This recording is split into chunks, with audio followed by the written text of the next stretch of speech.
The Washington Post just leaked some text between JD Vance and a far-right extremist, and it is not looking good for JD Vance. Now we'll take a look at that article in a second, but I first want to show you this clip of JD Vance attacking Tim Walz for his military service when he's really just lying. Take a look. Well, I wonder, Tim Walz, when were you ever in war? What was this weapon that you carried into war, given that you abandoned your unit right before they went to Iraq, and he has not spent a day in a combat zone? What bothers me about Tim Walz is the stolen valor garbage. Do not pretend to be something that you're not. And if he wants to criticize me for getting an Ivy League education, I'm proud of the fact that my mamaw supported me, that I was able to make something of myself. I'd be ashamed if I was him and I lied about my military service like he did. So here's the thing, JD Vance is trying to say that Walz abandoned his unit before a war, but that's just not true. Because the truth is that Tim Walz retired after 25 years of service. JD Vance acts like he's been to war and did all this service, but he only went to Baghdad for 6 months and wrote press releases from an office building. JD Vance even said, quote, "I was lucky to escape any real fighting." So I don't want to hear anything from JD Vance about his military service. Now the reason I wanted to show you that clip is because it shows you just how little regard JD Vance holds for people in the military and people in war. And this is also very apparent from his leaked texts from the Washington Post. So let's go ahead and read that article. So here we are, here's the Washington Post article, JD Vance in texts with far-right figure, profane and off the cuff. And there is quite a lot of content here, so let's just start off by reading it. The day after JD Vance was elected to the US Senate in 2022, he received a congratulatory text from Charles Johnson, a blogger and entrepreneur who has zealously promoted right-wing conspiracy theories. Johnson assumed the posture of a wise mentor, cautioning the first-time office holder to choose his staff carefully and repeatedly pressing him on his committee assignments. Quote, "Gotta keep you out of trouble," wrote Johnson, who now describes himself as a government informant seeking to protect the United States from foreign influence. So this should already tell you a lot, because this far-right extremist viewed himself as a mentor to JD Vance. Their correspondence over the next 20 months, extending into the weeks before former President Donald Trump picked Vance as his running mate, offers a glimpse of the Republican vice presidential nominee's off-the-cuff musings, often matching his public expressions but voiced with much less polish. Vance was just as casual in discussing America's foreign alliances as he was in evaluating his own private alliances with the GOP's moneyed class. With Johnson, he pondered the responsibility for the sabotage of the Nord Stream gas pipelines and crudely described his aversion to the Ukrainian government and refusal to consider its pleas for US assistance. "Dude, I won't even take calls from Ukraine," he told Johnson in October, about 3 weeks after House Republicans blocked additional aid to help Kyiv repel Russian invasion. "Two very senior guys reached out to me, the head of their intel, the head of Air Force bitching about F-16s. So this just goes to show how anti-Ukraine JD Vance is. And considering that Trump is very pro-Putin and Russia, this is not going to bode well for their foreign policy. In response to questions about his correspondence with Johnson, Vance spokesman William Martin said the two were never really close and don't share the same politics. Chuck Johnson spam texted JD Vance, Martin said. JD usually ignored him but occasionally responded to pushback against the things he said. The texts sent over the encrypted messaging app Signal and provided by Johnson to the Washington Post show the 40-year-old senator engaged in the kind of freewheeling communication ordinarily tightly controlled by congressional staff. As a newly minted senator, Vance solicited Johnson's views on many topics, including UFOs, what is your read, the Republican Party's relationship with Israeli Prime Minister Benjamin Netanyahu, what is GOP Bibi problem, and the death of convicted sex offender Jeffrey Epstein. Do you think Epstein actually killed himself? When Johnson suggested that the senator should work to restrict foreign ownership of U.S. housing, Vance responded with a thumbs up emoji. So it's clear that JD Vance did interact with this guy and did want to hear his opinion and,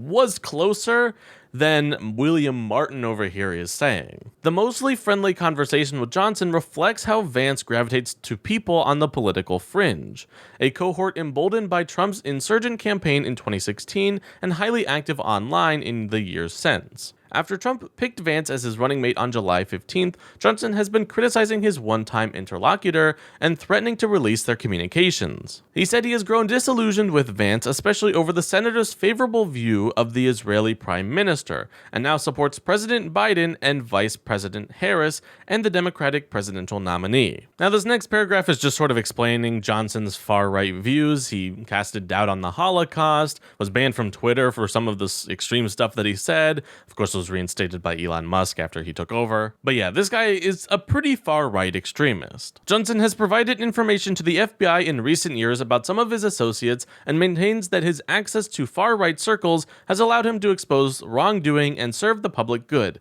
saying that, quote, "My admittedly controversial associations have allowed me to get entry to some of the most fringe spaces, but my commitment to our country hasn't wavered." So it seems like that is sort of why he's supporting Biden and Harris right now, just because he views that their commitment to the country is greater than Trump's and Vance's. We're going to go ahead and skip some of these because they're not exactly related to the main story here. In the texts, Vance often seems skeptical of Johnson, not because of his associations with far-right causes, but rather because of his self-presentation as a spook. "If you are who you say you are, then don't you have my phone tapped?" Vance wrote last fall, adding an emoji signaling that he was laughing so hard he was crying. Now, the Washington Post did not just release the complete list of texts. We're only getting them in small little quotes like this, so I don't know the full context behind this one, but I actually personally think that the Washington Post sort of misrepresented this quote, because I don't think this quote, just as it is saying that Vance was skeptical of Johnson. And like I said, I don't have the context, so what I'm about to say could be wrong. But I personally think that this quote shows that they were closer, not that he was skeptical of Johnson. Because this, to me, especially with the emoji, seems to be more of a joke. So it shows me that he's sort of just poking fun at him, like, "Man, if you are who you say you are, then shouldn't you have my phone tapped?" Like that kind of thing. So personally, I don't see this as Vance being skeptical. I see this as him sort of knowing that they're buddy-buddy, just, casting jokes about each other. But like I said, I don't have the context. I don't have the actual, texts or anything. Just based off of this quote solely with the caption of this emoji, I think that this is not so much Vance being skeptical, more so showing that his relationship with Johnson was, more friendly and, more, I guess, close. Anyway, moving on. Still, the messages suggest that Vance valued Johnson's opinions. The two were introduced over email in 2019 by a Republican fundraiser, according to correspondence shared with the Post, but Johnson, who helped start the facial recognition company Clearview AI, said that they had spoken previously. Though their conversation was generally amicable, they argued about Israel in the messages. Vance pushed back on Johnson's criticisms of Netanyahu, falsely characterizing some of the prime minister's past positions. Vance said he thought more of Netanyahu's government than of Americans who support interventionist foreign policy.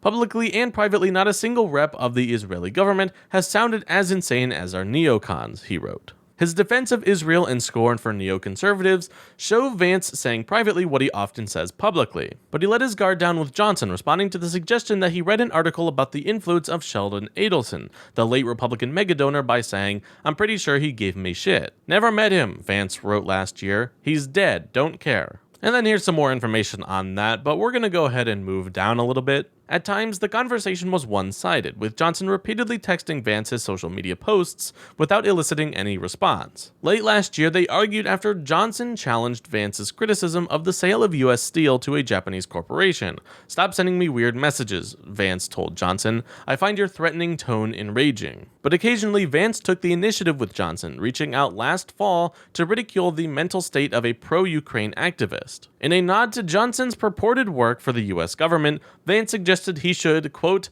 "have the spooks up the doses of Xanax among the rank and file," an insinuation that Washington was engineering popular support for Ukraine. The following month, he asked for Johnson's take on a former intelligence official's claims that the U.S. government had evidence for alien spacecraft. In response to a tweet Johnson sent him about Epstein's death, Vance asked whether he thought it was a suicide, as New York City's medical examiner concluded, and added, "Of the sex offender, I also haven't followed the story closely, but he seemed like a genuinely bad dude." And I also think that this is a pretty big deal because JD Vance is saying that Epstein was a pretty bad dude, but then is supporting Trump. one of Epstein's closest friends. So that sure is going to go well for him. On June 24th, as several media outlets reported that Vance was among Trump's top choices for vice president, Johnson told him, "Congratulations, good luck." Vance responded 6 days later, "For what?" he asked. "You assume too much." Johnson warned, "Don't take it when it's offered, it's a trap." Haha, Vance wrote back, "Doubt it's offered, we'll see."